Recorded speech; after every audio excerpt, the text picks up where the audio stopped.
Mheshimiwa Balozi Liberata Mulamula, Waziri wa Mambo ya Nje na Ushirikiano wa Afrika Mashariki, Mheshimiwa Balozi Mbaruk Nassor, Naibu Waziri wa Mambo ya Nje na Ushirikiano wa Afrika Mashariki, Mheshimiwa Balozi, ni mabalozi tu, Mheshimiwa Balozi Hussein Katanga, Katibu Mkuu Kiongozi, Mheshimiwa Jaji Sivangilwa Mwangesi, Kamishna wa Maadili, waheshimiwa viongozi wetu wa dini mlioungana nasi hapa leo, Mheshimiwa Amos Makalla, Mkuu wa Mkoa wa Dar es Salaam, nilidhani na wewe balozi kuona huko pale, ndugu makatibu wakuu na manaibu makatibu wakuu mliopo, waheshimiwa mabalozi mliokuwepo na mlio hapa leo, wageni waalikwa, mabibi na mabwana,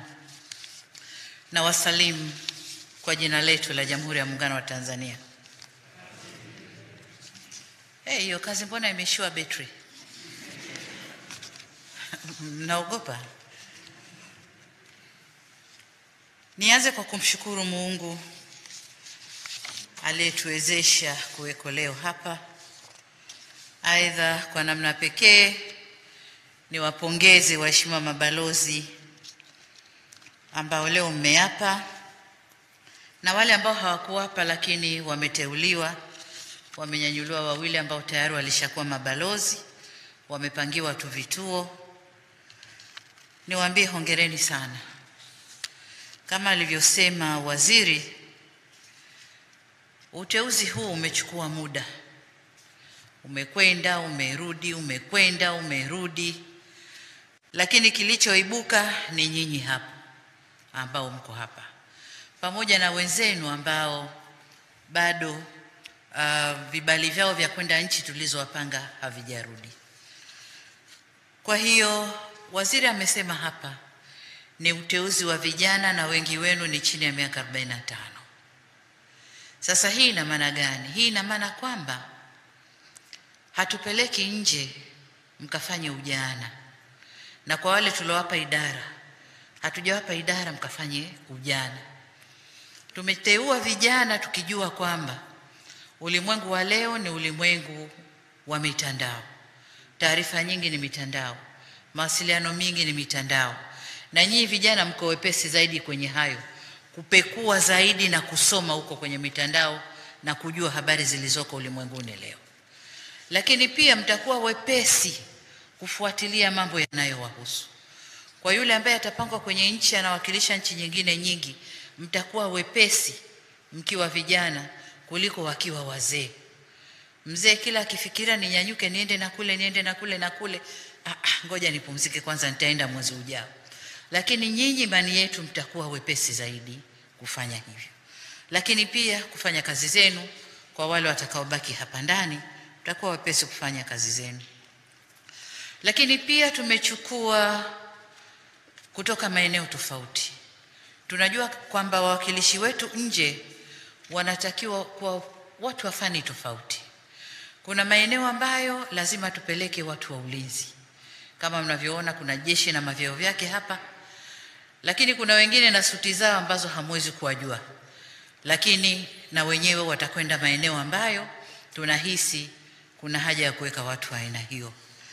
Na wale wengine tumechagua kwenye fani za biashara, tumechagua wanadiplomasia, tumechagua wenye uzoefu kwenye kazi za Umoja wa Mataifa wako hapa. Tumechagua fani mbalimbali tukijua kwamba fani zenu zitakwenda kutusaidia. Kwa mimi niwape hongereni sana, na ninajua na hakika kazi iliyo mbele yenu mtaiweza tu. Hakuna lisilowezekana, mtaweza tu. Lakini kama ambavyo nimekuwa nikisema mara nyingi, nchi yetu sasa hivi inakadiriwa kuna watu karibu 58, 59, kila mtu na idadi yake. Tutajua vizuri mwakani tukiendesha sensa. Sasa kati ya watu wote hawa, kuteuliwa kwenu kunaonesha kwamba kuna viwango vya uaminifu mmeonesha kwa serikali, au vya utiifu pia mmeonesha kwa serikali, na serikali nayo kuwapa imani ya kuwapa kazi hiyo popote pale mtakapokuwa, mkatuwakilishe kama mabalozi wetu. Hivyo basi, wakati nawapongeza, nataka pia mkumbuke kuwa mna majukumu makubwa mbele yenu. Hata hivyo, napenda niwahakikishie kwa nimewateua kuwa mabalozi kwa kuwa nimejiridhisha kwamba mna uwezo wa kutimiza majukumu hayo. Na katika hilo, kwa kuwa ninyi ni mabalozi wangu wa kwanza kuwateua. Toka nimekuwa rais, nyinyi ndio bachi ya kwanza mabalozi nateua. Wengine wote nilishiriki kwenye uteuzi, lakini sikuwa na idhini ya mwisho ya uteuzi. Kwa nawasihi sana, kafanyeni kazi. Tumesema kazi iendelee, nendeni kafanyeni kazi na msiniangushe. Miongoni mwa mabalozi niliowateua leo, kama nilivyosema, mmetoka kwenye fani mbalimbali, lakini wengine mmekuwa ndani ya wizara hiyo, hasa wale waliopata idara. Wengi mmekuwa ndani ya wizara hiyo, na wengine mmetoka kwenye kada nyingine. Baadhi yenu mtakwenda kutuwakilisha ng'ambo, lakini wengine mtabaki hapa, mtakuwa mabalozi nchini. Lakini majukumu yenu yote yanafanana. Jukumu la kwanza mnalokwenda kufanya ni kukuza na kuimarisha uhusiano na ushirikiano kati yetu na mataifa mengine pamoja na taasisi za kimataifa. Hata kama uko hapa nyumbani, bado kazi hii inakukamata, kwa sababu utaalikwa kwenye mashughuli ya mataifa mengine ambayo yanafanyika hapa. Tutakwambia nenda, na unapokwenda pengine utapewa nafasi ya kuongea, kwa unatuwakilisha taifa lako katika mataifa mengine. Lakini kama ambavyo nilikuwa nikisema mara nyingi, Tanzania hatuwezi kuishi peke yetu. Lazima tuishi na wenzetu. Tanzania leo inahitajika sana ulimwenguni, leo na kesho, kuliko ilivyokuwa miaka ya nyuma. Lakini nasi tunauhitaji ulimwengu sana kuliko tulivyokuwa uhitaji huko nyuma. Hivyo basi, jukumu lenu mabalozi ni kuhakikisha nchi yetu inashirikiana na mataifa na taasisi za kimataifa, hata wale tunaotofautiana kimtazamo kwenye baadhi ya maswali. Bado tunatakiwa kuwa nao karibu na kujenga urafiki zaidi na mataifa ya aina hiyo. Lakini jukumu lenu la pili ni kuhakikisha mnalinda maslahi ya nchi yetu kule mtakako kuwepo. Kama mnavyofahamu, dunia inaendeshwa kwa ushindani miongoni mwa mataifa. Kutokana na ushindani huo, wakati mwingine kumekuwa na hujuma mbalimbali zenye lengo la kuathiri hali ya usalama na shughuli za kiuchumi katika nchi. Hivyo basi, ni jukumu lenu mabalozi kuhakikisha mnalinda taswira ya nchi yetu kwenye anga za kimataifa kwa kuisemea nchi yetu vizuri, na pale penye upotoshaji ni jukumu lenu kunyoosha taarifa na kutoa ufafanuzi wa kutosha kuhusu maamuzi mbalimbali tunayoyachukua. Hampaswi kuwa kimya. Nitashangaa balozi, unaulizwa taarifa za nyumbani katika nchi ulio au pahali ulipo, unasema sijapata taarifa kutoka capital, kwa hiyo sijui kinachoendelea. Huo sio balozi. Balozi ni saa zote awe na taarifa za kwao kwenye fingertips. Mengine mtasemeshana ndani, nadhani kabla hamkuondoka. Waziri na watu wengine watakuja kuambia kabla hamkuondoka. Lakini tumesema kwamba dunia leo ni ya ushindani, na kuna moja kazi ya mabalozi kuhakikisha usalama wa nchi yake. Dunia yetu leo inakumbwa na janga la COVID-19 au Uviko 19. Hili ni janga la kiafya, lakini linaathiri uchumi.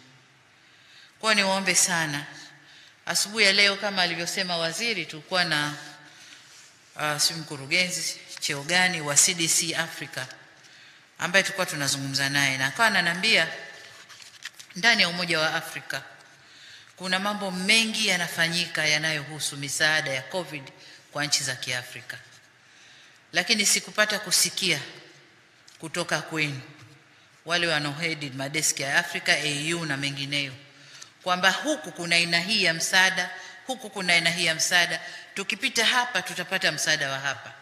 Sijapata kuona. Kwa hiyo niwaombe sana kule mnakopelekwa, kama kuna njia za kupata aina yoyote ya kupambana na hili janga, mwende mkajifunze na mjifunze kutafuta kwa ajili ya nyumbani. Jukumu la tatu ni kutafuta fursa za kiuchumi kwa nchi yetu. Hapa sasa ndio inakuja diplomasia ya kiuchumi. Na wote mnajua kwamba kuendesha ofisi za kibalozi na kuhudumia diplomasia ni gharama kubwa, lakini tunafanya kwa sababu tuna matumaini ya kwanza kuuza nchi yetu vizuri ulimwenguni, lakini pili kushirikiana na wengine katika kujenga uchumi wetu. Na hapa nataka nisitize wizara na balozi zetu zote kuhakikisha mnatangaza vivutio vilivyopo nchini vya uwekezaji, vya kiutalii, vivutio vya aina yote. Lakini pia mzitangaze fursa za uwekezaji zilizopo pia nchini. Wote mnaelewa kwamba sasa tunabadilisha sera yetu ya uwekezaji. Kuna sheria ambazo tunazibadilisha. Kuna mazingira ya biashara na ya uwekezaji ambayo tunayabadilisha ili kuyafanya yawe rafiki zaidi na wawekezaji kutoka nje. Kwa wote wale mnaokwenda vituoni mnatakiwa kuyajua haya. Na mkifika huko, hayo ndio ya kuzungumza na watu huko ili kuwavuta wengi waweze kuja, tuje tushirikiane katika kujenga uchumi wetu. Lakini swala jingine ni kutafuta masoko ya bidhaa tulizonazo nchini. Mkiondoka mtapata taarifa zote, bidhaa gani Tanzania inazalisha kwa kiwango gani, masoko ni yapi, yapi hayana masoko.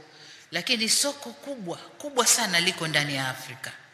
Tumezoea kuuza Japani, Ulaya, Marekani, China, sijui wapi, lakini ndani ya Afrika kuna soko kubwa tu. Kwa mfano DRC moja, tupeleke yote tunayozalisha hapa Tanzania, bado hayajatosha DRC kwa ukubwa wa lile nchi lilivyo.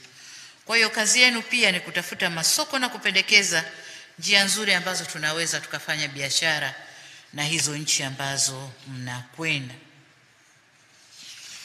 Ukiacha masoko, kuna utafutaji wa fursa za masomo kwa wale ambao mnakwenda nchi ambazo kihistoria wamekuwa wakisaidia kutoa fursa za masomo kwa Tanzania. Tunasoma ripoti mbalimbali, taarifa mbalimbali zinazosema kwamba umoja huu umetoa nafasi kadhaa za masomo kwa Tanzania. Zilizotumika ni hizi tu, nyingine zimekwenda ovyo. Commonwealth kwa mfano, tumekwenda kule kwenye mkutano, tunaambiwa sisi kila mwaka tunatoa nafasi 26 kwa Tanzania. Sasa unarudi kunauliza, hivi ni nani wanakwenda nafasi za Commonwealth? Kidogo sana. Nyingine zinakwenda.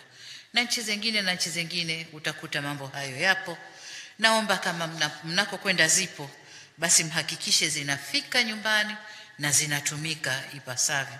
Tuna kazi kubwa, na kama mnavyojua mpango wetu wa 3 wa miaka 5 tumeweka suala la human development, ambapo elimu ni sehemu moja ya hiyo. Kwa hiyo tuombe sana tutanue wigo wa kwenda kufundisha watu wetu katika maeneo mbalimbali ili warudi watumikie nchi. Jukumu lenu la 4 kama mabalozi, mnatakiwa kuhakikisha mnalinda na kutetea maslahi ya Watanzania waishio nje, diaspora kwa jina maarufu, walioko nje. Kwa sababu wapo nje, wanaishi nje, lakini mioyo iko ndani, iko nyumbani. Na wanataka sana watambulike, lakini wachangie nyumbani. Kwa hiyo balozi, ukiwa karibu na hawa, utakuwa unawapa moyo zaidi, kwa sababu kule waliko hawatambuliki kama wa taifa lile. Huku nyumbani tukiwapa mgongo, tunawaacha katikati, wanakuwa watu wasio taifa. Sasa mtu wasio taifa duniani, na hata kama analo kusamini Mtanzania lakini hana connection na Tanzania, inakuwa kidogo haikukaa vizuri. Na tunaambiwa na Benki ya Dunia kwamba tuna kiasi cha Watanzania kama milioni 1 hivi wako nje. Na Watanzania hawa katika mwaka 2018 walichangia nyumbani dola za Marekani bilioni 48 kwa njia zozote zile, remittances, walioleta za nini zikipita tu zinarekodiwa, zimefika bilioni 48, ambapo nchi zilizoongoza wakati, hoja niweke rekodi zangu sawa, Watanzania ni milioni 400 na milioni 70 dola za Marekani ndizo zilizoletwa nchini na Watanzania, lakini ulimwenguni ndio hayo mabilioni niliyoyasema, bilioni 48. Na nchi zilizoongoza kwenye hilo ni Komoro, Wangazija wako kote huko, Faransa wapi wanachuma wanapeleka nyumbani, lakini Gambia, Lesotho, Cabo de Verde, Liberia, Zimbabwe, Senegal, Togo, Ghana na Nigeria. Tanzania bado hatujaingia kwenye listi ya tunaofaidi na diaspora yetu, na tunajua Tanzania kuna diaspora wa miaka mingi wako nje.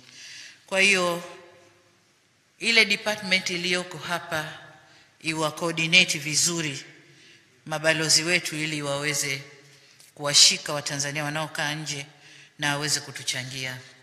Juzi nimekwenda Burundi, nikakutana na Watanzania wanaoishi kule kwa hali ya unyonge walionayo, lakini kumbe wakisikia mafuriko wanachanga wanaleta. Wakisikia sijui Kariakoo imeungua juzi, wanasema Kariakoo imeungua. Wamesikitika kweli, mama tuambie tuchangie nini kuirudisha tena Kariakoo. So wako kule, lakini mioyo yao iko nyumbani na wako tayari kuchangia nyumbani. Kwa hili ni kundi muhimu ambalo mabalozi natakiwa kwenda kufanya nalo kazi vizuri. Mambo mengine muhimu ambayo napenda kuhimiza wizara ni kuhakikisha kwamba mnalinda rasilimali zetu kule nje mnakokwenda. Nchi yetu ina majengo, viwanja, magari na vifaa kadhaa huko nje. Na viwanja tumekuwa tukivishikilia waziri kwa miaka mingi, na sifa kubwa tuna viwanja kadhaa, lakini havijengwi wala havifanywi nini. Maeneo mengine tumenyang'anywa viwanja. Kwa mabalozi nadhani nendeni mhakikishe viwanja vile mnavishikilia vizuri, majengo yaliyopo yanawekwa kama vitega uchumi kisaidiana na wizara. Waziri amesema hamna deni nami. Nimetoa mambo yote yanayotakiwa, na mkiniletea concept au proposal ya ujenzi katika maeneo mbalimbali, na lenyewe pia tutalifanyia kazi. Tuone jinsi tutakavyoweza kuendeleza viwanja vyetu ili tuwe na vitega uchumi kule nje pia. Jambo jingine ambalo nalisisitiza tu, waziri umelisema vizuri, ni kuhusu sera yetu ya mambo ya nje. Nisisitize tu kwamba ifanywe basi kwa haraka ili tujue sasa tunaposema tuna sera mambo ya nje tunasimamaje kama Tanzania, maeneo yetu ni yapi, na ulimwengu tuelewe hivyo. Sera tulionayo ni ya miaka mingi, miaka 20. Mambo mengi yameshabadilika ulimwenguni, nasi hatuna budi kubadilika pia, kubadilika kwa mema, sio tu kubadilika lazima tubadilike. Kwa hiyo niwahimize kuharakisha mchakato huo wa sera ili tuendane na mazingira ya sasa ya kidunia. Lakini pia ningependa kusisitiza mambo mengine mawili. Moja ni kufanya mapitio ambayo tujitahidi katika kufanya mapitio hayo ya sera, tujitahidi kukaa kwenye misingi yetu ya Tanzania. Toka wakati huo tulikuwa tuna misingi ya non-alignment. Je, tumeachana nayo? Tunakwenda nayo? Kwa baadhi ya siasa za nchi huko ulimwenguni bado tunakwenda na non-alignment. Kwa mambo kama hayo ni ya kwenda nayo. Sisemi ujamaa na kujitegemea mnaweza mkautafsiri kwa hali ya sasa, lakini mkauweka. Lakini yale ya nje kama non-alignment na mengine tuyaangalie vizuri. Lakini la pili, diplomasia ya uchumi. Diplomasia ya uchumi ambayo sekta ambazo tunatakiwa kuziangaza ni utalii, biashara, uwekezaji, uchumi wa kidigitali, uchumi wa buluu, ni katika mambo ambayo tunatakiwa kuyawekea mkazo kwenye sera yetu. Lakini tunapozungumza diplomasia ya uchumi pia tujumuishe mambo mengine kadhaa. Kwa mfano, tunaposema utalii una mambo mengi. Kuna mikutano naweza ikaingia pia kwenye sera yetu, hiyo utalii wa mikutano, lakini michezo, utamaduni wetu, kuandaa matamasha na kuita watu waje kuangalia utamaduni wetu. Lakini karibuni hivi Wizara ya Afya nimeona wamekuja na sera ya utalii wa afya, ambapo wanajitahidi kuweka vituo vya umahiri, centers of excellences, ili watu waje, na tumefanikiwa vizuri pale Jakaya Kikwete Cardiac Institute. Tuna watu kutoka region yote East Africa, wakati mwingine SADC wanakuja pale kwa ajili ya operations za moyo. Sasa vitu kama hivyo lazima mabalozi mvijue na muweze kutangaza huko nje. Lakini pamoja na hayo, na kuombeni sana mabalozi, sababu balozi ni kila kitu, mniruhusu nitumie jukwaa hili kusema mambo mengine mawili ambayo yako kwenye taifa letu sasa hivi. Na moja ni hili la miamala ya simu za mkononi, kutuma na kupokea fedha. Tulianza hii system au mfumo mwezi huu wa Julai, lakini baada ya kuanza kelele nyingi, wananchi wakalalamika, nasi kwa sababu ni serikali sikivu tukapokea maoni yao. Tulitumia kama wiki tunakusanya maoni ya wananchi wanasemaje, na baadaye nikawataka mawaziri wawili wa mawasiliano na teknolojia ya habari, lakini na waziri wa fedha na taasisi zao wakae walifanyie kazi. Tunatarajia kupokea maoni ya kamati tulioiunda tarehe 29 kesho kutwa, na baada ya hapo tutajulisha umma tunakwendaje kwenye hili. Nachotaka kusema, makato haya tuliyaweka kwa nia njema tu. Nchi yetu sasa hivi wakulima wameamka na kilimo kikubwa, lakini wakivuna wanashindwa kutoa mazao yaliko kuleta kwenye maeneo ya masoko. Tatizo ni njia za vijijini hakuna. Kwa sehemu ya fedha hii au sehemu kubwa itakwenda kwenye kujenga njia za vijijini, tuwafanye wakulima watoe mazao walete kwenye masoko, wafaidi jasho lao, lakini na bidhaa zile zisizoharibikia mikononi ziende kwenye masoko. Lakini pia kila mmoja kati yetu kule alikotoka nyumbani kuna vilio vya maji. Kwenye maji tumefanya 74%, tunadaiwa 26%. Fedha hizi tumekusudia pia ziende kwenye maji. Kwa hiyo niwaambie Watanzania, tumesikia vilio, tunakwenda kuangalia njia nzuri ya kwenda na hili. Lakini hizi tozo nataka niseme zipo, ila tutaangalia njia nzuri ambayo haitaumiza watu. Serikali ipate na maendeleo yaendelee, kazi iendelee.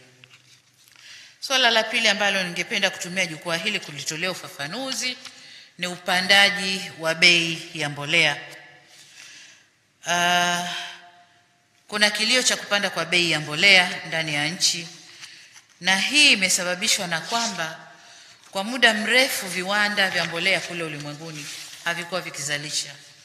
Viwanda vingi kama mnavyojua, makampuni mengi yalikuwa yamefungwa nje kutokana na balaa la COVID, lakini hata kazi zilisita kufanyika. Wale wakulima wanaolima mashamba makubwa kule Ulaya walisita kufanya hivi.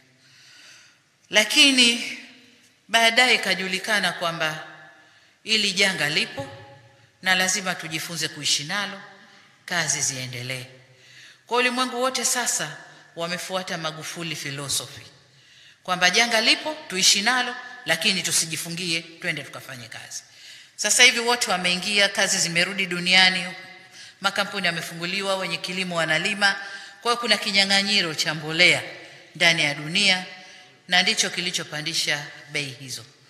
Kwa hiyo niwahakikishie tu wananchi kwamba serikali tunalijua hilo na tumeshachukua hatua za makusudi ili kuhakikisha mbolea inapatikana ndani ya nchi na inapatikana kwa bei ambayo wakulima wataweza kuafford au kuweza kununua. Kwa hiyo ni watoe hofu wananchi kwamba kuna hofu kwamba msimu huu wa 21-22 watu hawatalima. Niseme kilimo kipo, serikali inajitahidi kuhakikisha mbolea iko hapa. Lakini moja kati ya hatua, kuna kiwanda kikubwa cha mbolea kinajengwa pale Dodoma. Tutahakikisha tunatoa msukumo wote kimalizike kwa haraka ili uanze kuzalisha msimu unaofuata mbolea itoke hapa hapa nchini. Sasa baada ya kusema hayo, ndugu zangu waheshimiwa mabalozi, nihitimishe kwa kurudia kuwapongeza ambao leo mmeapa na mlioteuliwa. Na wahimiza mkajitahidi kufanya kazi kwa bidii, maarifa, weledi, nidhamu, uadilifu mkubwa. Kumbukeni kwamba ninyi ndio kioo cha Tanzania nje ya nchi hii au nje ya nchi yetu. Na waaga kwa jina la Jamhuri ya Muungano wa Tanzania. Asanteni sana. Kazi njema.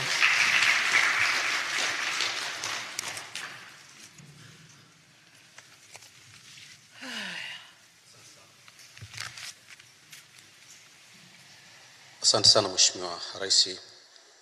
Mheshimiwa Rais wa Jamhuri ya Muungano wa Tanzania, Mheshimiwa Samia Suluhu Hassan, Mheshimiwa Waziri wa Mambo ya Nje na Ushirikiano wa Afrika Mashariki, Mheshimiwa Katibu Mkuu Kiongozi, waheshimiwa mabalozi, Mheshimiwa Mkuu wa Mkoa, waheshimiwa viongozi wa dini na wageni waalikwa. Mheshimiwa Rais, hadi kufikia hapa tumefikia tamati ya tukio letu hili la kuwapisha waheshimiwa mabalozi, na kwa ridhaa yako sasa, kama nilivyoomba hapo awali, tutaomba uweze kupiga picha na waheshimiwa mabalozi hao walapishwa hivi punde hapo sehemu ya nje ya ukumbi huu kama tulivyoandaa. Hivi basi naomba waheshimiwa mabalozi tuweze kutangulia katika sehemu ya kupiga picha ili Mheshimiwa Rais aweze